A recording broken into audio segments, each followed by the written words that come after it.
Do you feel the vibes?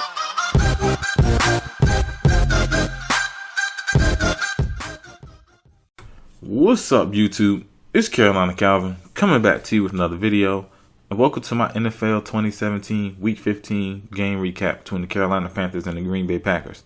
The Panthers ended up picking up the win, 31-24, pretty much eliminating Green Bay from the playoffs because they got two tough games, I believe, against the Lions and the Vikings. So those two really tough games. And, of course, spoiling Aaron Rodgers' return since his collarbone injury during Week 6 against the Vikings. Now, let's quickly get into the numbers, starting with the away team, Green Bay Packers. Aaron Rodgers, 26 of 45, 290 yards, 3 touchdowns, 3 interceptions. And he didn't look healthy. As you know, everyone was talking about his return. They were almost guaranteeing, the Packers would win. But he didn't look healthy. Well, let's just say he looked healthy because he took some hits. He was just rusty. Because there was a play, and you got to give the Panthers some credit because they did give him get pressure on him. 2 of the interceptions, there was pressure on him, forced the errant throw. It was an easy pick, but there was a throw rolling to his right, and it was a throw to Jordy Nelson, who was open. He had a step, I believe it was on Bradbury, and he just underthrows it and allows Bradbury to catch up and get the interception. And it was just some timing issues, especially Devontae Adams going out. It was some, that was the guy who was making plays early on. So you saw some rust with him. Panthers defense didn't make it any easier.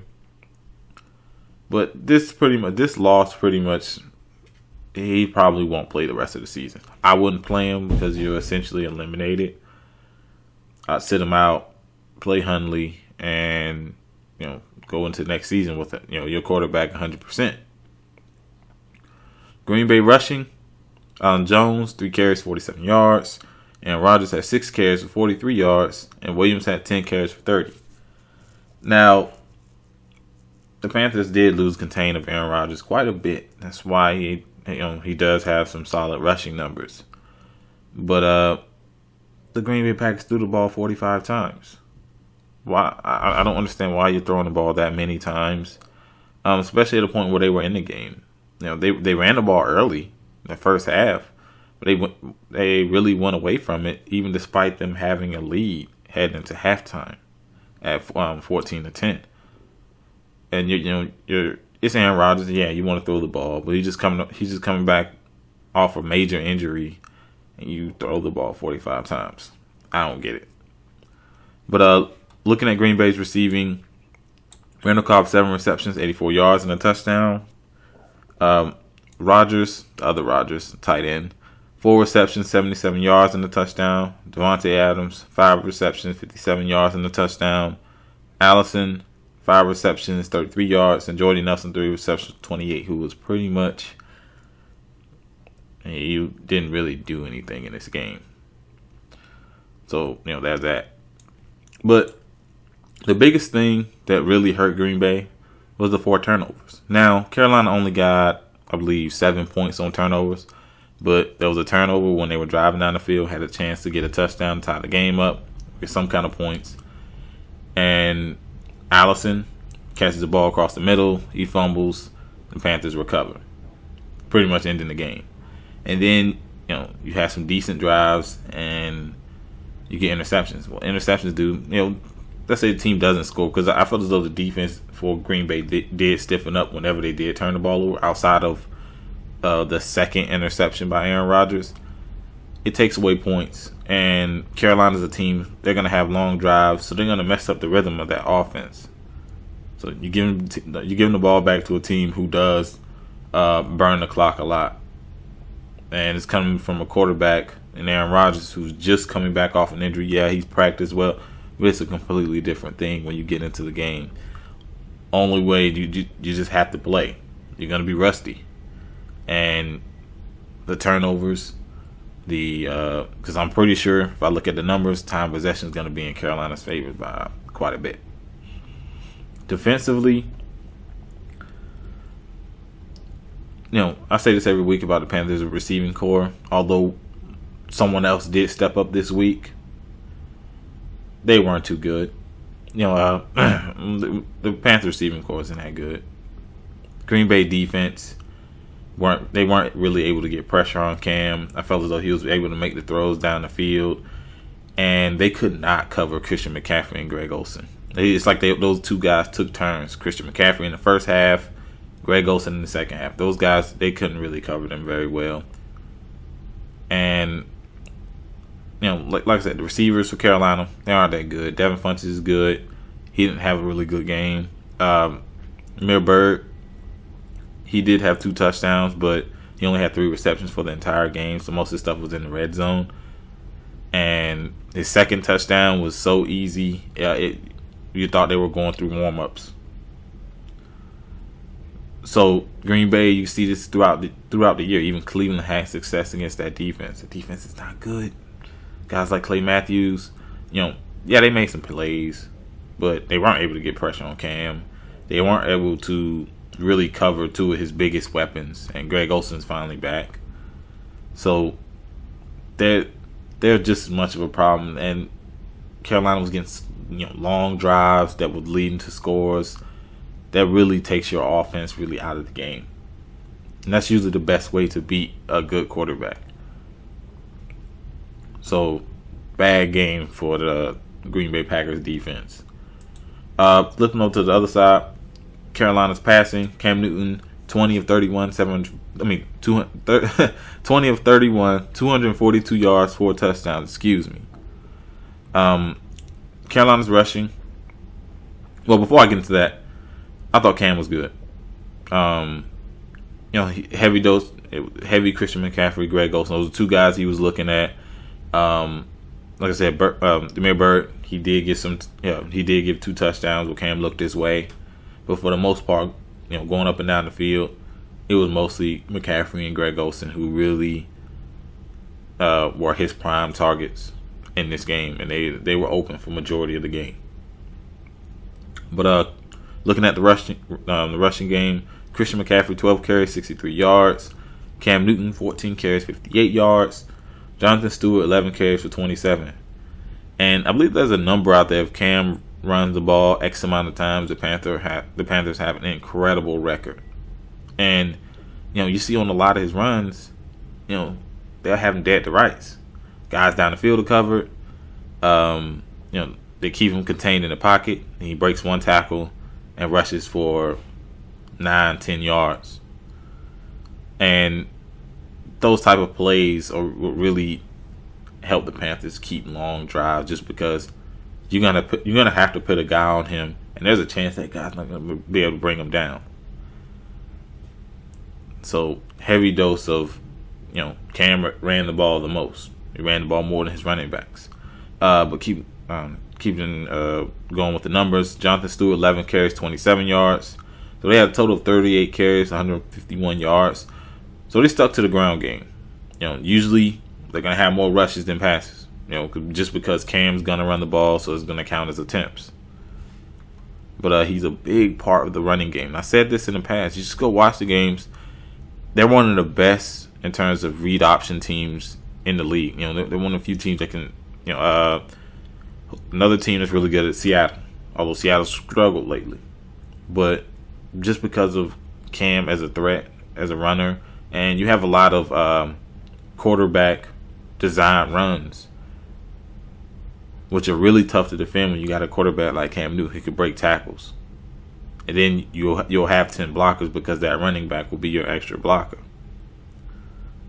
So teams have to game plan for stuff like that. You go to a read option, you go to a read option pitch. They ran that play during this game where it's a read option to Jonathan Stewart. So you have to defend Jonathan Stewart, you have to defend Cam, and then you'll have Christian McCaffrey going out to the flats.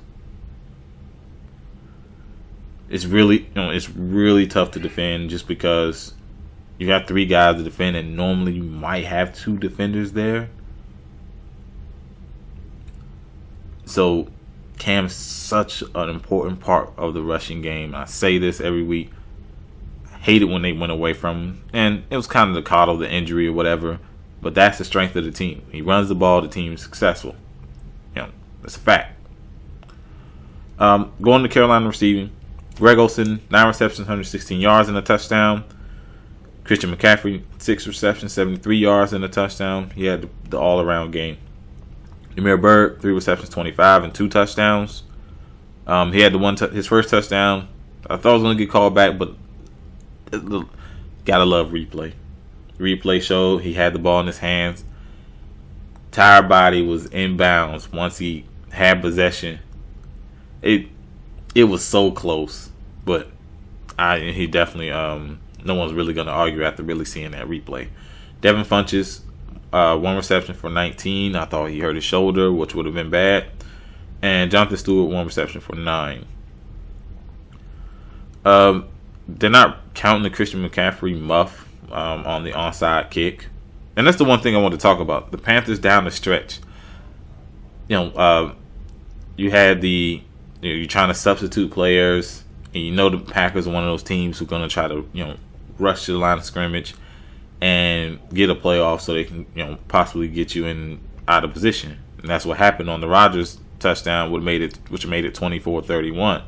Then then on offense, you get really conservative. I just don't like when they do that. There's a lot of teams that do that. They get conservative on offense, they get kind of predictable, just to burn time instead of just staying aggressive, trying to play for the win. Playing what, doing what got you up to that point while you're up. And defensively, just kind of, go into your cover 2, off coverage. Your guys are 8-9 yards back off the receiver, especially when you haven't been playing that way throughout the game. And that, and what you were doing was working, which is tight man defense, sending extra guys after the quarterback. Now, not too many times did they send blitzes, but they were playing tight coverage. And they kind of went off that. And you saw Aaron Rodgers was able to really move it late in the game. And, Green Bay had a chance, of course, if it wasn't for the fumble. Carolina defensively. Kurt Coleman led in tackles, but he's bad in coverage. He gave up the first touchdown of the game, and he got completely wrecked. I thought Darryl Worley and Bradbury were good. They both got an interception. Colin Jones, I like him. They usually try to rotate guys in there. They'll rotate Mike Adams. They'll rotate Colin Jones, Kurt Coleman, Jerry's Bird. Those are usually the 4 guys that rotate in at the safety positions. But I like Colin Jones. He got the 3rd interception. Was it 2nd? He was one of the guys that picked off Aaron Rodgers, and he played it perfectly. So I like him being in the rotation. Just seeing him, this is probably the most I've seen him in a game this year. But I thought he played well when he was out there. And the corners, I thought they were good. They essentially eliminated Jordy Nelson from the game. Now,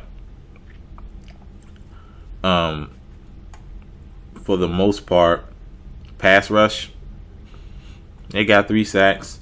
And then Julius Peppers, that's a guy who he just makes plays when you really need him. It was a 4th and 14. He makes the play, completely beats the left tackle. You don't have those, despite being 38 years old, he still makes those plays like that. And I felt as though the pass rush was good. That's what really forced 2 of the Aaron Rodgers turnovers, was because of pressure. So it's just closing out these games. And that's really not a decision on the players, but they really have to stick to what was working. What was working was tight coverage and sending the extra guy after Aaron Rodgers to make him have to make those accurate throws coming off that injury. Because of the pressure, they were able to get turnovers. I mean, that's just how it works. They're one of the top sack teams for a reason. You send extra guys. It's worked throughout the season. But looking at the team stats, because I've been doing this video too long. Carolina, time possession 33 minutes, 57 seconds.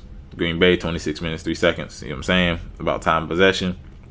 Third down efficiency, Carolina 6 of 12. Green Bay 4 of 11, so they have him in that. Fourth down efficiency, Carolina didn't go for any fourth downs. Green Bay was 2 of 3, which is good. Turnovers, difference in the game. Green Bay with 4, Carolina with 0. The fumble and of course the 3 interceptions by Aaron Rodgers. Penalties, Green Bay had 6, but like 4 or 5 of those penalties were neutral zone infractions. You know, they were getting like back to back, really helping out the Carolina Panthers on some of their drives. So it was really bad discipline. Carolina had 5 penalties for 40. A lot of that came later on in the game. You know, like holding penalties. Well, it wasn't a penalty riddled game. So it was played mostly clean for the most part. But next week, let me check the Panthers' schedule. The Panthers have Tampa Bay. That's the road game, and they end the season with Atlanta. Atlanta's going to be at home, so that's probably going to be a really important game, all depending on how the next couple weeks go. Green Bay has Minnesota. Rest Aaron Rodgers. Do not play this man against them. And at this point, I think they're pretty much eliminated. But I think I've talked too much in this video. Let me know what you think down in the comment section if you watch this game. And go to all those people who were talking about, oh, Aaron Rodgers is going to lead them to the playoffs, coming off that major injury, throwing the ball 45 times, you know, like he's some kind of superhero. Yeah, the guy's good. Great. But he's only human. And you weren't playing a trash defense. He's coming off an injury. One of his better targets got injured, and they wanted him to throw the ball 45 times and didn't expect rust. But let me know what you think down in the comment section. What you think about that game. Like this video, hit that thumbs up button, subscribe. Thanks for watching.